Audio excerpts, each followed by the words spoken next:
ইরানি সভ্যতা ধ্বংস করে দেওয়ার হুমকির পর যখন টান টান উত্তেজনা, ঠিক সে সময় হামলা থেকে সরে এসেছেন মার্কিন প্রেসিডেন্ট ডোনাল্ড ট্রাম্প। তিনি 2 সপ্তাহের জন্য ইরানি হামলার হুমকি স্থগিত করেছেন। নির্ধারিত সময়সীমা শেষ হওয়ার কিছু সময় আগে ট্রুথ সোশ্যালে দেওয়া এক পোস্টে ট্রাম্প বলেছেন, আমি 2 সপ্তাহের জন্য ইরানি হামলা স্থগিত রাখতে সম্মত হয়েছি। এমন প্রেক্ষাপটে বিভিন্ন মহলে প্রশ্ন উঠেছে, হঠাৎ করে কেন এই যুদ্ধবিরতি করতে সম্মত হয়েছেন ডোনাল্ড ট্রাম্প? তবে কি এর পেছনে রয়েছে অন্য কোনো ষড়যন্ত্র? তবে এই যুদ্ধবিরতির পেছনে তিনি এক শর্ত জুড়ে দিয়ে বলেছেন, ইরান যদি হরমুজ পানি দিয়ে জাহাজ চলাচল উন্মুক্ত করে দেয় তবে এই যুদ্ধবিরতি কার্যকর হবে। তিনি আরও বলেন, আমরা ইরানের কাছ থেকে 10 দফার একটি প্রস্তাব পেয়েছি এবং আমরা মনে করি এটি আলোচনার জন্য একটি কার্যকর ভিত্তি। ট্রাম্পের মতে চুক্তির পথে বড় বাধাগুলো প্রায় কেটে গেছে। তিনি বলেন, অতীতে বিরোধপূর্ণ বিষয়গুলো প্রায় সবকটিতে যুক্তরাষ্ট্র ইরান একমত হয়েছে।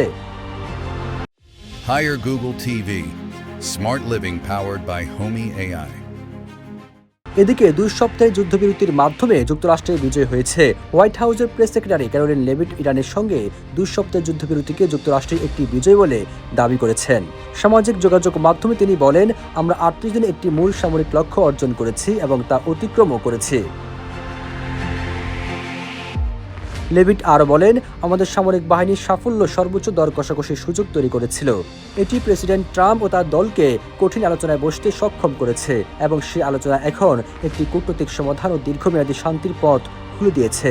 তবে হুঁশিয়ারির সুরে হোয়াইট হাউসের প্রেস সেক্রেটারি বলেছেন, মার্কিন স্বার্থ সফলভাবে এগিয়ে নিতে এবং শান্তি স্থাপনে প্রেসিডেন্ট ট্রাম্পের সক্ষমতাকে কখনো অবমূল্যায়ন করবেন না। মার্কিন প্রেসিডেন্ট হিসেবে এবং মধ্যপ্রাচ্যের দেশগুলোর প্রতিনিধি হিসেবে ট্রাম্প এই অগ্রগতিকে স্বাগত জানিয়ে বলেছেন, এই দীর্ঘমেয়াদী সমস্যার সমাধানের কাছাকাছি পৌঁছানো আমার জন্য সম্মানের। এই বিষয়ে মনোযোগ দেওয়ার জন্য আপনাদের ধন্যবাদ।